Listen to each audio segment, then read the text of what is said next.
अस्सलाम वालेकुम।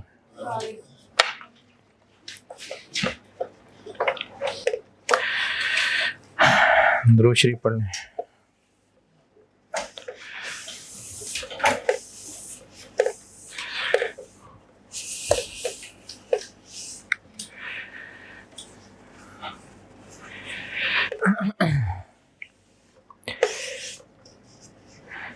Question number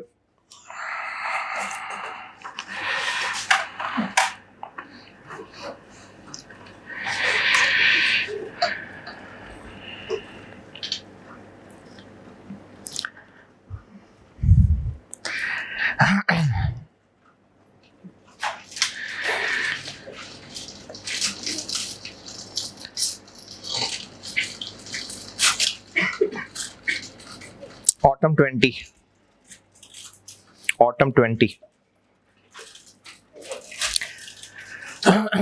autumn 2020।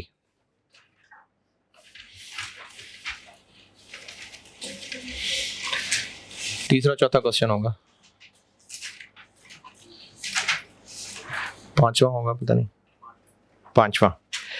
Part A इसका कर लिया था आपने ही। पार्ट सी का आंसर क्या होगा?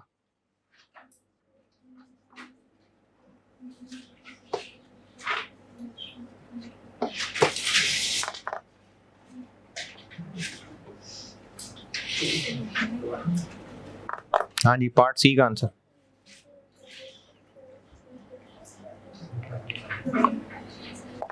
पार्ट सी का आंसर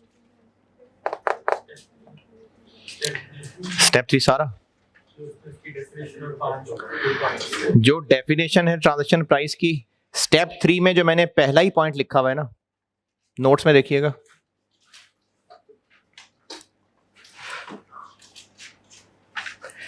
स्टेप 3 में जो मैंने पहला ही चीज लिखी हुई है, पिछले पेज के एंड पे होगा। स्टेप 3 ट्रांजैक्शन प्राइस क्या होती है? कोई एक डेढ़ लाइन लिखी हुई है और उसने कहा है जी लिस्ट डाउन दी फैक्टर्स जो इसको अफेक्ट कर रहे होते हैं। तो ये कौन से हैं? 5 एडजस्टमेंट्स। वो 5 एडजस्टमेंट्स ही हैं जो ट्रांजैक्शन प्राइस को अफेक्ट कर रही हैं। Variable consideration, constraining estimates of variable consideration, significant financing component, non cash consideration, consideration payable to customer. ये वही फैक्टर हैं जो अफेक्ट कर रहे होते हैं। ये 4 नंबर। पार्ट बी पढ़ ले, मैं करता हूं बोर्ड पे। पार्ट बी,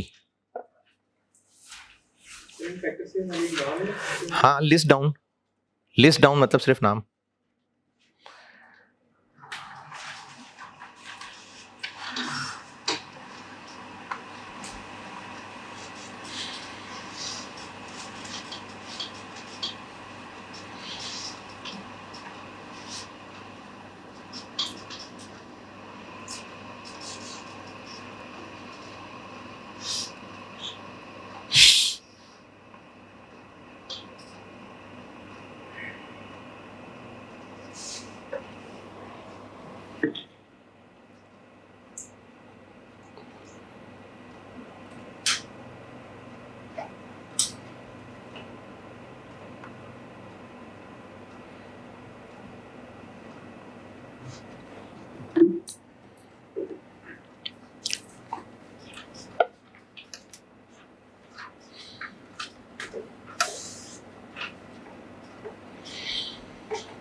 हाँ जी, 1 अक्टूबर 2018 को हम हैं KCL और हमने एक कस्टमर को कहा है कि हम आपको बिल्डिंग बना देंगे। प्राइस एग्री की है 50 मिलियन और अगर 31 दिसंबर 19 तक पूरा कर दिया तो 10 मिलियन बोनस मिल जाएगा। ये पहले पैराग्राफ में एग्रीमेंट हो गया। 30 जून 19 ईयर एंड है और हमें लगता है कि बिल्डिंग टोटल 40 मिलियन में हम कंप्लीट कर लेंगे।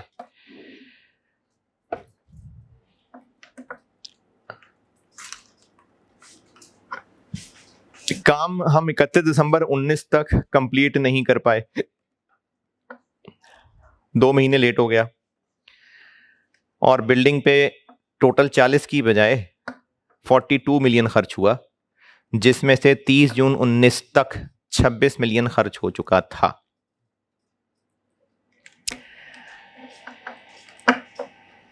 – 2019 और 2020 दोनों की इनकम स्टेटमेंट, ऐसा इनकम स्टेटमेंट तो नहीं, प्रॉफिट कैलकुलेट करने को कहा है, डिस्कस नहीं करना कुछ भी, यानी कुछ स्टेप 1 2 3 4 5 डिस्कशन नहीं है, सिर्फ प्रॉफिट कैलकुलेट करना है। अगर performance obligation satisfied over time में तो क्या, और अगर at a point in time हो तो क्या। तो करना क्या है सवाल में, प्रॉफिट कैलकुलेट करना है। कैसे प्रॉफिट कैसे कैलकुलेट होगा? और भाई सेल और कॉस्ट ऑफ सेल क्या हो गया, सेल और कॉस्ट ऑफ सेल, तो सेल्स चाहिए और कॉस्ट ऑफ सेल्स चाहिए, 19 की भी और 20 की भी। पहले आसान वाला करते हैं। Requirement 2, performance obligation satisfied at a point in time, तो सेल्स कब रिकॉर्ड होगी? 20 में कि 19 और 20 में फैला के? सिर्फ 20 में, क्योंकि हमने बिल्डिंग कंप्लीट करके ही उसको फरवरी 20 में दी है। तो अगर at a point, straight forward है ना, इसलिए मैंने कहा पहले पॉइंट 2 कर देता हूं, तभी एक नंबर है। अगर at a point in time हुआ, ये मैं ऑटम 20 कर रहा हूं, पार्ट बी का पहले पॉइंट 2 बता रहा हूं। 2019 2020, 2019 में कोई नहीं, ठीक है, 19 में नहीं, क्योंकि घर कंप्लीट ही 20 में किया है। 20 में कितना, 50 या 60?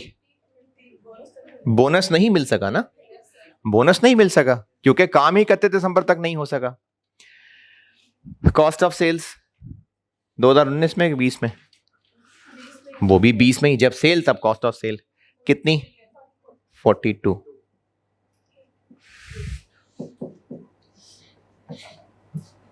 ये एक number.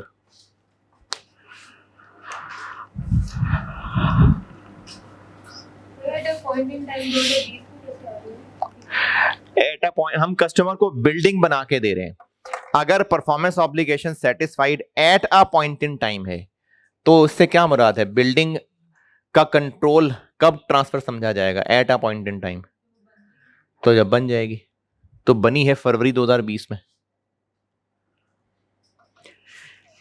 At a point in time यही है ना, जब हम चीज बना के उसको दे देंगे तब सेल रिकॉर्ड करेंगे। ओवर टाइम होता तो 19-20 में फैला के करते। हाँ जी, पॉइंट 2। Point 1 over time. अब ओवर टाइम है तो 2019 में और 20 में सेल्स कैसे कैसे रिकॉर्ड होगी, कैसे फैलाएं, 2 पे डिवाइड कर लें, फिर प्रोग्रेस कैलकुलेट करनी पड़ेगी। प्रोग्रेस किस मेथड से कैलकुलेट करें, डेटा से क्या लग रहा है, कॉस्ट की बेस पे।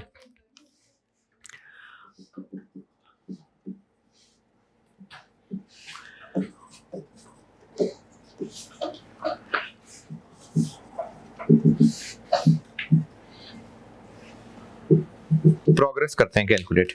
2020 में तो खैर 100% ही है, 2019 में progress ji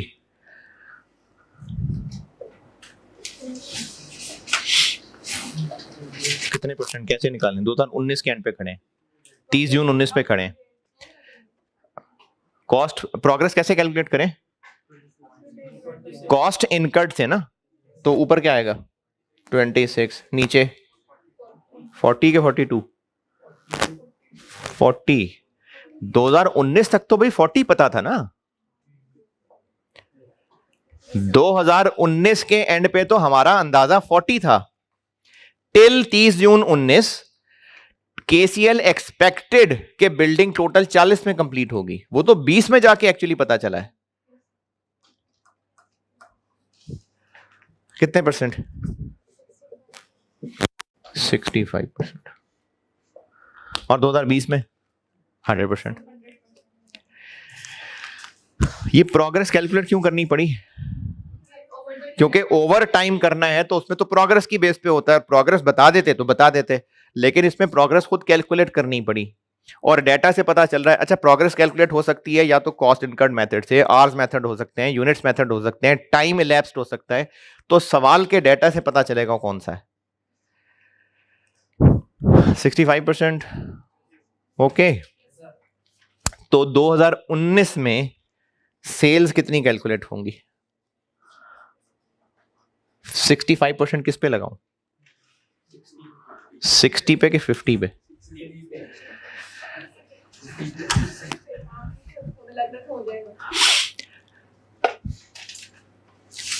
till 30 June 19 KCL expected that building will be completed with in time. तो तब हमें लगता था कि हम बोनस अचीव कर लेंगे, तो उस वक्त तक का हमारा बेस्ट अंदाजा 60 मिलियन था।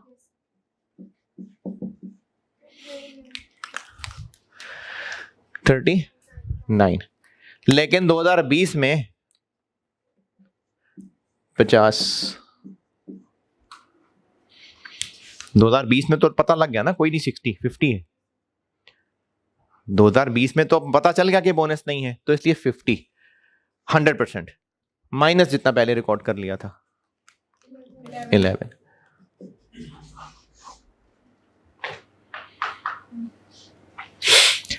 कॉस्ट ऑफ सेल्स 40 का 65%, ये 42 का 40 का, क्योंकि 2019 में तो हमें 40 ही पता था और सिर्फ मैच दिखाने के लिए मैं ऐसा कर रहा हूं, अदरवाइज हमें पता है इसका आंसर 26 ही आना है। इसका आंसर 26 ही आना है। क्यों? उसी से तो निकाला था।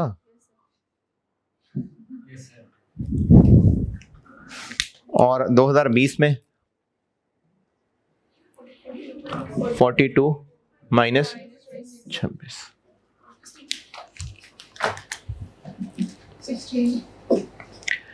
13 का प्रॉफिट, 5 का लॉस। ये 4 नंबर है।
हाँ जी, ओके।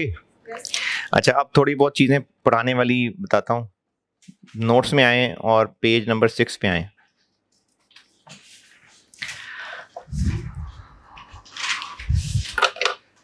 नोट्स में आखिरी पेज।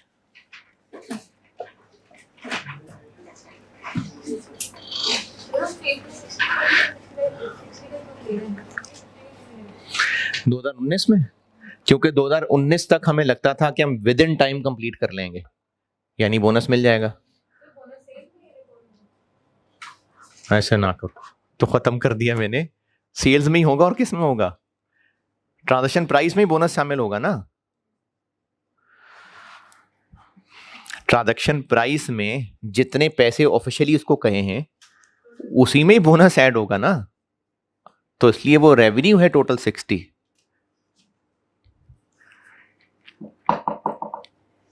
तो मैं खत्म कर रहा हूं। आखिरी पेज पे टॉप पे सबसे पहली लाइन,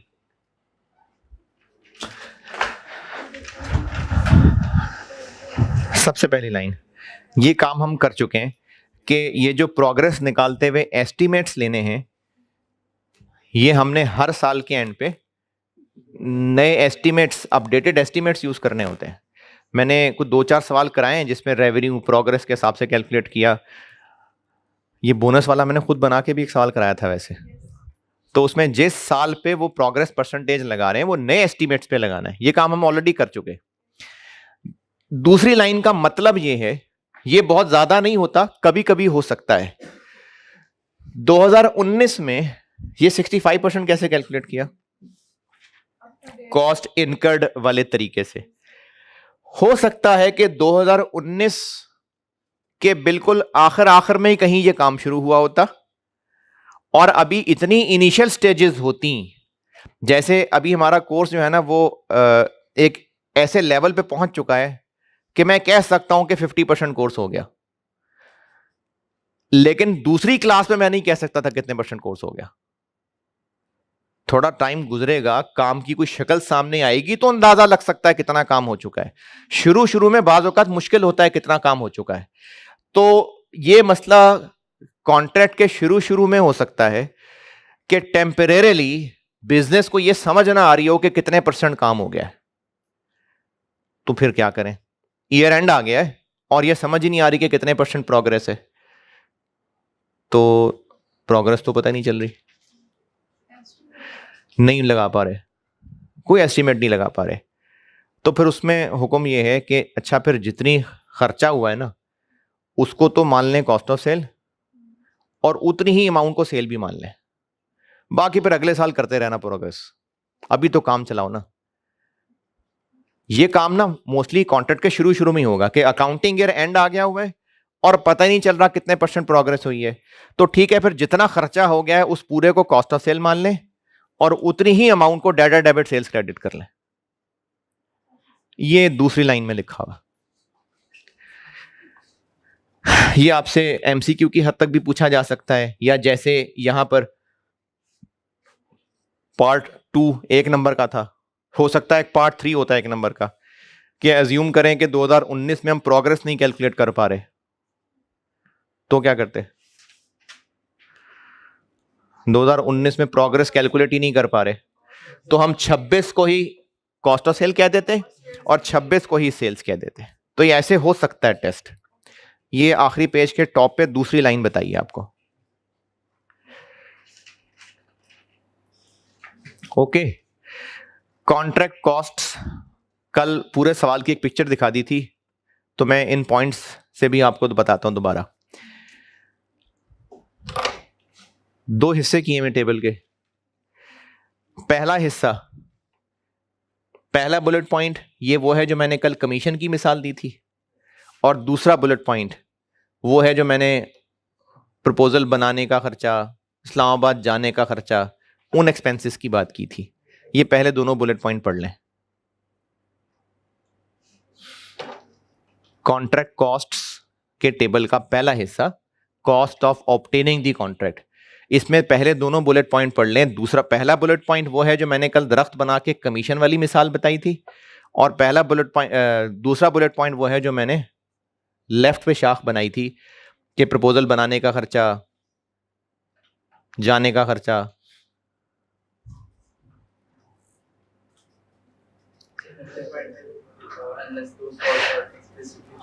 हम इस्लामाबाद जा रहे थे कस्टमर के ऑफिस में बिड जमा कराने। उसने कहा यार लाहौर से आते हुए ना वो आम आए हैं, वो लेते आना, 10 किलो लेते आना मेरे लिए, पैसे ले लेना मुझसे। तो वो जो हमने रास्ते में आम खरीदे हैं तो वो हम अपना एक्सपेंस बना लें? नहीं, वहां जाएंगे कस्टमर उसके पैसे दे देगा हमें, तो उसको नहीं एक्सपेंस बना लेना, क्योंकि वो कस्टमर ने कहा है कि मुझसे ले लेना पैसे। Unless those costs are explicitly chargeable to customer. पहला दूसरा बुलेट पॉइंट। अच्छा, तीसरे बुलेट पॉइंट में नहीं, दूसरे हिस्से में पहला बुलेट पॉइंट, कल वाला सवाल, प्लांट को खरीद के contract work in progress debit किया था कि प्लांट डेबिट किया था? प्लान डेबिट किया था, लेकिन वो जो 85 मिलियन खर्च किया था वो contract work in progress debit किया था। ये पहले बुलेट पॉइंट में लिखा हुआ।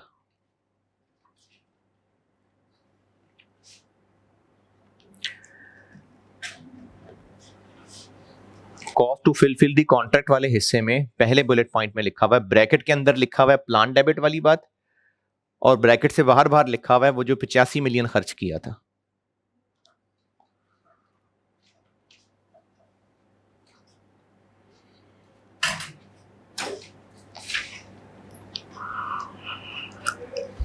दूसरा बुलेट पॉइंट, कल सवाल में तो ऐसा मैंने नहीं डाला था, लेकिन हमारे बिजनेस के नॉर्मल एडमिन खर्चे वो भी कॉस्ट ऑफ सेल को चार्ज करेंगे। हमारे बिजनेस के नॉर्मल बिजनेस एक्सपेंसेस नहीं, वो तो एडमिन एक्सपेंसेस हैं। ये दूसरे बुलेट पॉइंट में लिखा हुआ।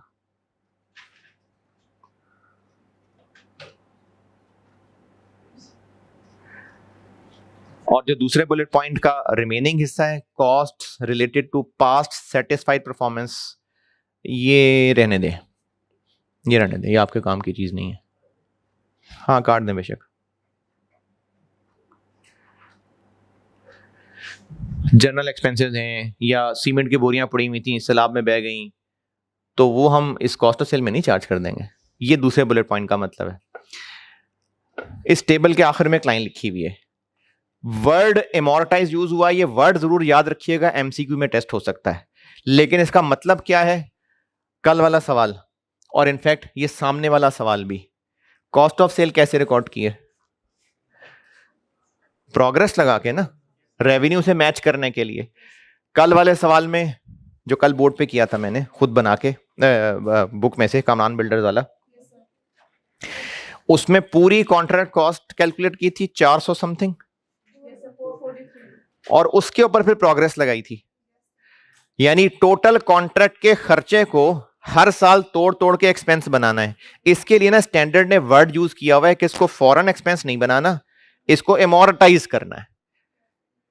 ये इंटेंजिबल वाला एमोर्टाइज नहीं है, ये जो हमने कॉस्ट ऑफ सेल्स तोड़ तोड़ के सेल से मैच करके बनानी है ना, इसके लिए इसने वर्ड एमोर्टाइज कॉस्ट यूज किया हुआ है। एमोर्टाइज कॉस्ट नहीं, सॉरी, एमोर्टाइज्ड। कॉन्ट्रैक्ट कॉस्ट वाले टेबल के नीचे वाली लाइन बता रहा हूं कि contract cost shall be amortized on a systematic basis. तो ये जो एमोर्टाइज्ड का वर्ड लिखा हुआ है, ये वही है जो मैंने कल कॉस्ट ऑफ सेल बनाया था, इसके लिए एमोर्टाइज का वर्ड लिखा हुआ। ओके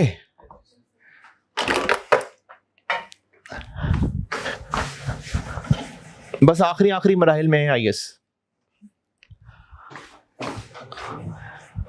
अभी तक जितना पढ़ा कोई बात बनी हुई है या पता नहीं चल रहा हो क्या रहा है? पता चल रहा है?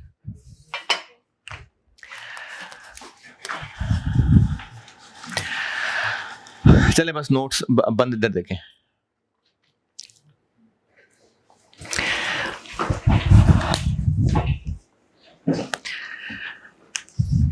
आपने जब एडमिशन लिया क्लास में, चलो जरूरी नहीं कि मैं इस कॉलेज की मिसाल दे रहा हूं, किसी भी कॉलेज की मिसाल ले लेते हैं। स्टूडेंट आया, फॉर्म जमा कराया, बस एडमिशन हो गया है, या आपको पैसे भी देने पड़ेंगे? पैसे देने पड़ेंगे।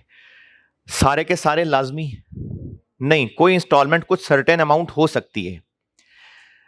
ऐसा हो मुझे नहीं पता इस कॉलेज में क्या सिस्टम है, बाकी कॉलेज में क्या सिस्टम है, एवी मिसाल बना लेते हैं। हो सकता है कॉलेज स्टूडेंट को कहे कि आपका एडमिशन तब कंफर्म होगा जब आप क्लासेस के स्टार्ट से 10 दिन पहले 40% फीस जमा करा देंगे, तो एडमिशन आपका कंसिडर करेंगे, वरना अगर क्लास फुल हो गई तो हो गई, फिर जगह नहीं मिलेगी।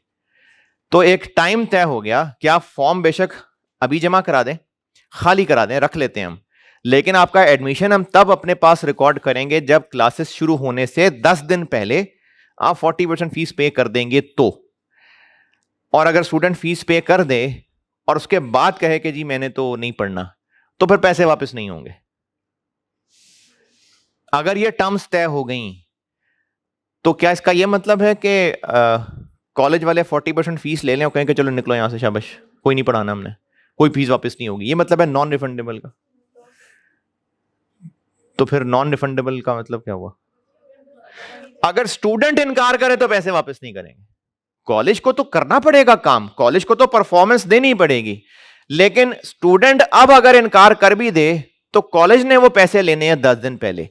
इसका मैं एक इंग्लिश का वर्ड बोलने लगा हूं कि कोर्स के स्टार्ट से 10 दिन पहले कॉलेज का अनकंडीशनल राइट है पैसे लेना।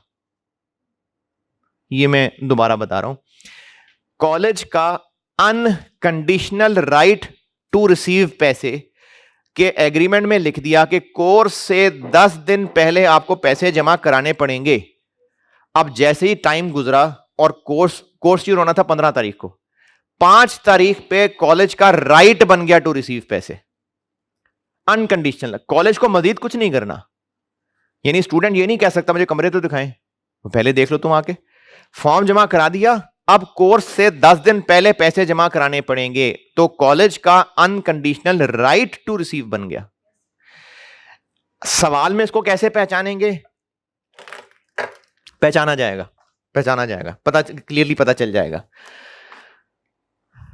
3-4 मिसालों से एक पॉइंट समझा रहा हूं आपको। 1 जनवरी को राइट टू रिसीव बन गया। मैं जो आपको इस वक्त चीज समझा रहा हूं, हेडिंग वगैरह सब बताता हूं बाद में, बस ये 2-3 मिसालें समझ लें, फिर जोड़ता हूं कि क्या बता रहा हूं। 1 जनवरी 22 को राइट टू रिसीव बन गया, मतलब पैसे लेना हमारा हक बन गया।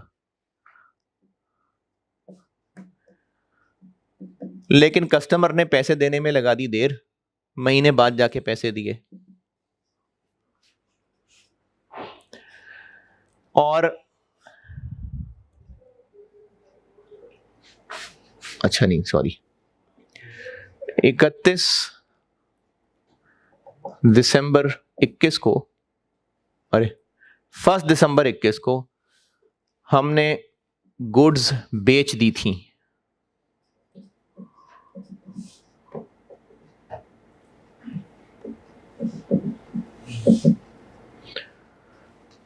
फर्स्ट दिसंबर को चीजें बेच दी, लेकिन पैसे रिसीव, अच्छा मैंने आपको कॉलेज की बस एक वैसे मिसाल दी है, ये जो सामने मैंने एक मिसाल लिखी है ये भी बताता हूं।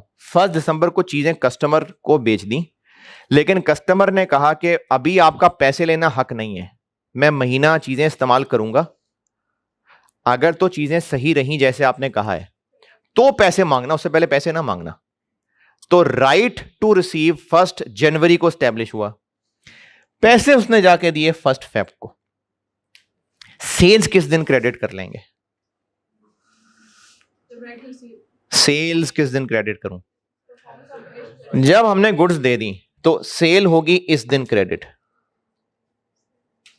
लेकिन बचपन से अब तक पढ़ रहे थे कि रिसीवेबल डेबिट और सेल्स क्रेडिट, रिसीवेबल का वर्ड इस्तेमाल नहीं कर सकते अब हम, क्योंकि हमारा राइट टू रिसीव ही नहीं बना। राइट टू रिसीव हमारा बन रहा है 1 जनवरी को, रिसीवेबल डेबिट 1 जनवरी को होगा। तो ये तो बड़ी महंगी सी एंट्री बन गई।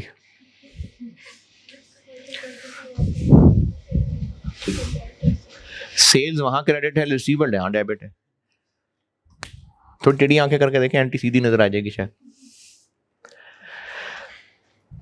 तो डेटर कहना चाह रहे हैं लेकिन लिख नहीं पा रहे। इसके लिए आईएएस ने एक नाम दिया है, वो नाम है कॉन्ट्रैक्ट एसेट। ये वो डेटर है जिसको हम डेटर कह नहीं पा रहे, और अब जब महीने बाद डेटर कह पाएंगे तो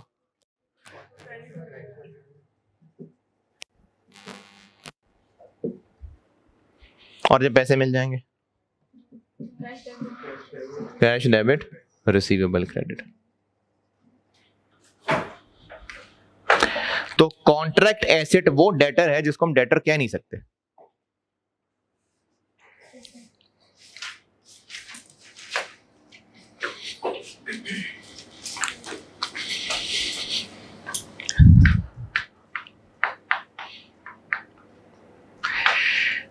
इन्हीं 3 चीजों की ना आगे पीछे करके मैं 3 मिसालें बनाता हूं।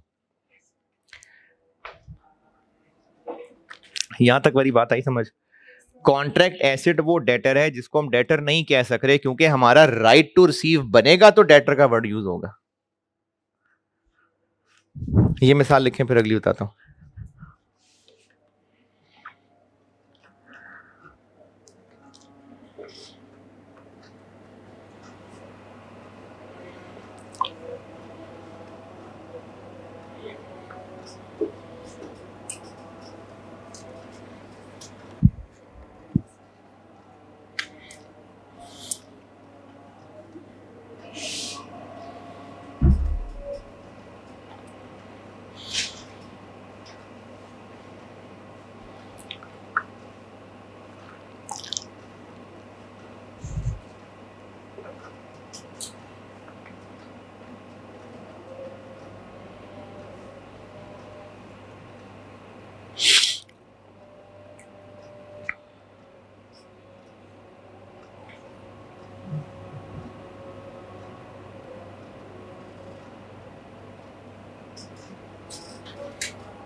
कि फॉरेन राइट टू रिसीव, अच्छा अभी पता लगता है। एक और मिसाल,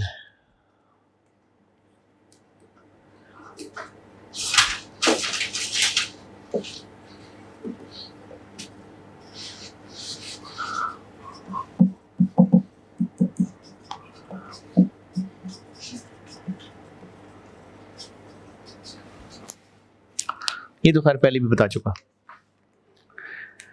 इस दिन की एंट्री होगी, अच्छा सेल्स किस दिन क्रेडिट होगी? सेल्स, कैश इधर डेबिट है, अब क्या करें? कॉन्ट्रैक्ट लायबिलिटी, क्योंकि पैसे पहले मिल गए और अब चीजें बेच दी।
हाँ भाई, सेल्स कब क्रेडिट?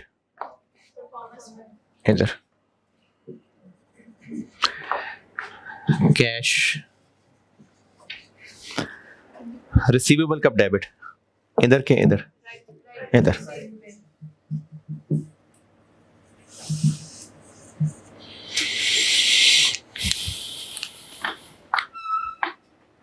अब पैसे लेना हमारा हक बन गया। ये वो कॉलेज वाली मिसाल दे रहा हूं। कॉलेज ने कहा था जी आप 5 तारीख तक जमा कराएंगे पैसे तो एडमिशन होगा, वरना आपका एडमिशन नहीं होगा। 5 तारीख को रिसीवेबल बन गया, लेकिन परफॉर्मेंस ऑब्लिगेशन सेटिस्फाई होगी तो रेवेन्यू बनेगा। तो इस दिन क्या क्रेडिट करें? फिर रिसीवेबल बना रहे हैं हम, इनकम अभी नहीं क्रेडिट कर सकते, तो क्रेडिट क्या करें? Contract liability.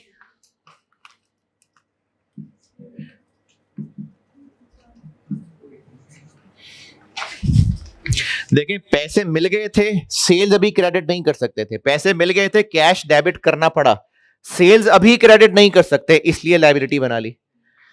रिसीवेबल डेबिट करना पड़ा, सेल्स अभी क्रेडिट नहीं कर सकते, तो कॉन्ट्रैक्ट लायबिलिटी बना ली। अब कर सकते हैं सेल्स क्रेडिट, तो कॉन्ट्रैक्ट लायबिलिटी खत्म।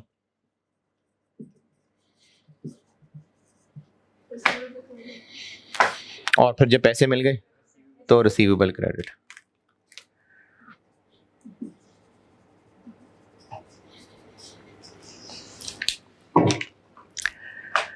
ये 3 टर्म्स हैं जो इस लास्ट में बिल्कुल डिस्कस हुई है, कॉन्ट्रैक्ट एसेट, रिसीवेबल और कॉन्ट्रैक्ट लायबिलिटी। समरी क्या है? अगर हमें सेल्स क्रेडिट करनी है लेकिन अभी कैश भी नहीं मिला और रिसीवेबल भी नहीं कह सकते, तो कॉन्ट्रैक्ट एसेट। ये कॉन्ट्रैक्ट एसेट की जिंदगी का मकसद है। सेल्स क्रेडिट करनी है लेकिन पैसे भी नहीं मिले एंड रिसीवेबल भी नहीं कह सकते, तो कॉन्ट्रैक्ट एसेट का कॉन्सेप्ट है। रिसीवेबल कब? जब पैसे तो नहीं मिले लेकिन अनकंडीशनल राइट टू रिसीव बन रहा है, तो फिर रिसीवेबल। और कॉन्ट्रैक्ट लायबिलिटी कब? या तो कैश मिल जाए या रिसीवेबल बन जाए, लेकिन सेल अभी नहीं कर सकते, तो कॉन्ट्रैक्ट लायबिलिटी। ये 3 कॉन्सेप्ट हैं जो नोट्स लास्ट में प्रेजेंटेशन के नाम से लिखे हुए हैं। दोबारा, कॉन्ट्रैक्ट एसेट तब अराइज हो रहा है जब हमने सेल्स क्रेडिट करनी है लेकिन कैश भी नहीं मिला और रिसीवेबल भी नहीं कह सकते, तो कॉन्ट्रैक्ट एसेट है।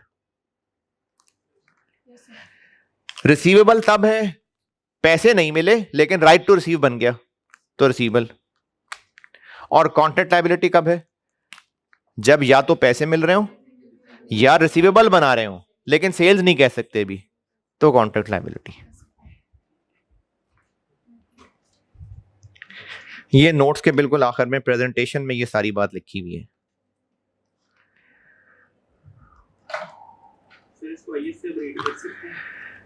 IFRS 15 को हाँ कर सकते हैं।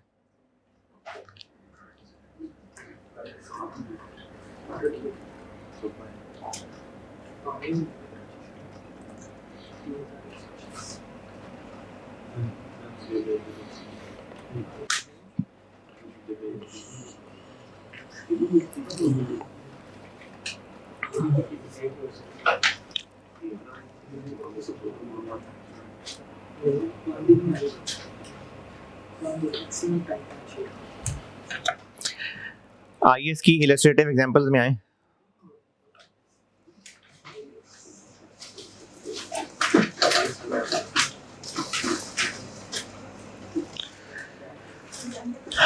एग्जाम्पल 38 और 9 पढ़ लें। ये इसी के कॉन्सेप्ट को और बेहतर समझाने के लिए कह रहा हूं पढ़ने के लिए। इलस्ट्रेटिव एग्जाम्पल्स में आइए इसकी इलस्ट्रेटिव एग्जाम्पल्स 38 और 39। क्वेश्चन से पहले हैं इलस्ट्रेटिव एग्जाम्पल्स।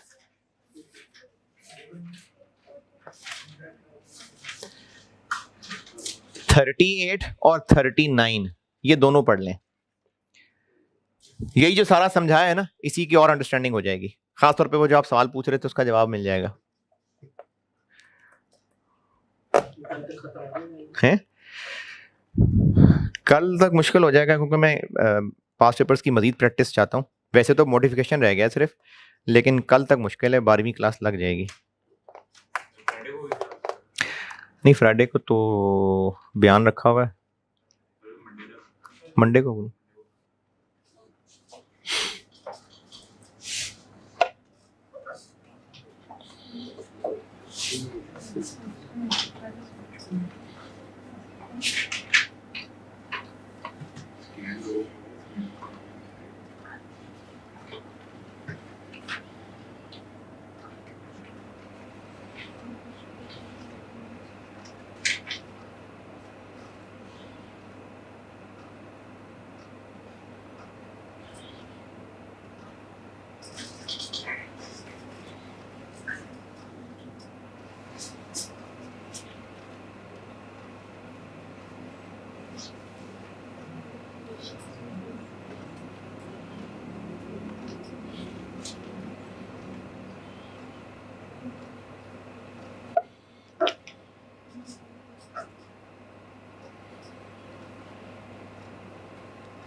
कॉन्ट्रैक्ट कैंसिलेबल क्यों होगा? तो कोई दिक्कत नहीं तो कैंसिलेबल बात करते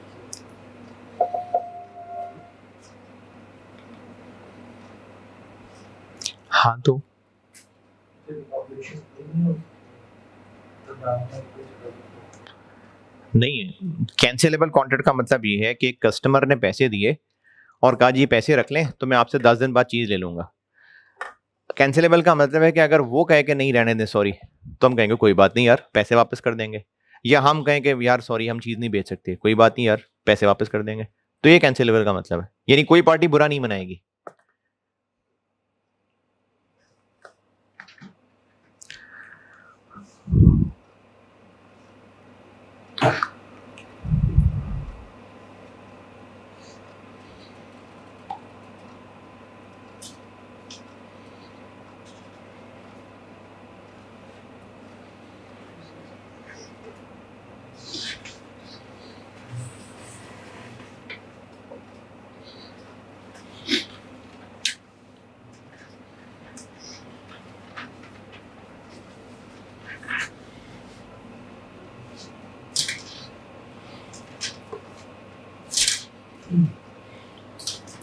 हाँ जी, एग्जाम्पल 38 पढ़ी तो मैं बात करूं। एग्जाम्पल 38 केस ए, कैंसिलेबल कॉन्ट्रैक्ट है, यानी दोनों पार्टीज में से जो भी कल को कह के नहीं रहने दो, तो दूसरी पार्टी गुस्सा किए बगैर पैसे वापस कर देगी। तो इसमें कस्टमर को हमने कहा जरूर है कि तुमने 31 जनवरी को पैसे जमा कराने, लेकिन हमारा अनकंडीशनल राइट है कि वो पैसे जमा कराए। हो सकता है वो कहे कि नहीं मैं नहीं इंटरेस्टेड, कैंसिलेबल है, तो इसलिए रिसीवेबल नहीं बनाया। जब पैसे मिले तो कैश डेबिट किया, और सेल्स अभी क्रेडिट नहीं कर सकते थे, इसलिए कॉन्ट्रैक्ट लायबिलिटी बना दी। लेकिन केस बी में नॉन कैंसिलेबल कॉन्ट्रैक्ट, अब उसने अगर हमारे साथ कॉन्ट्रैक्ट किया है तो पैसे जमा कराने पड़ेंगे, तो इसलिए जैसे ही 31 जनवरी आई हमने रिसीवेबल बना लिया, लेकिन चूंकि सेल्स नहीं थी इसलिए कॉन्ट्रैक्ट लायबिलिटी क्रेडिट। ये वाली चीज।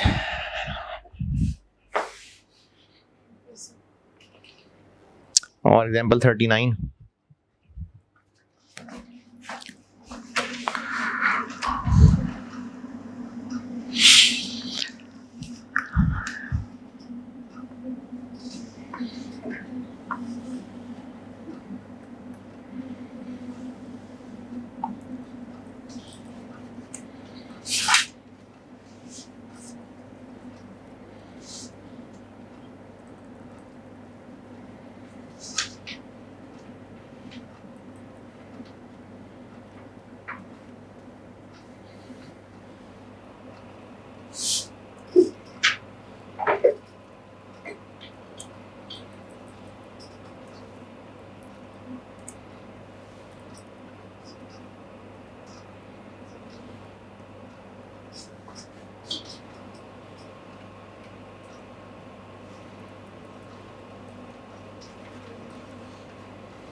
हाँ जी।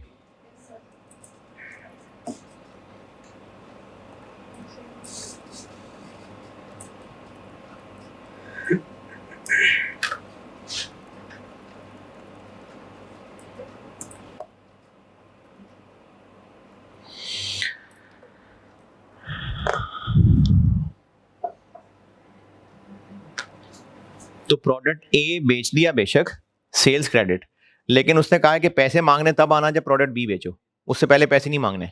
तो इसलिए कॉन्ट्रैक्ट ऐसे डेबिट करना पड़ा, रिसीवेबल डेबिट नहीं कर सकते थे। जब प्रोडक्ट बी बेचा है तो फिर हमने रिसीवेबल डेबिट किया। काफी है। कल सवाल ही सवाल कराऊंगा, सवाल ही सवाल, बहुत सारे सवाल। लेक्चर 12 में जाके फिर खत्म करूंगा। ठीक है जी। हैं? नहीं, मैंने पहले भी 12 ही कहे थे वैसे।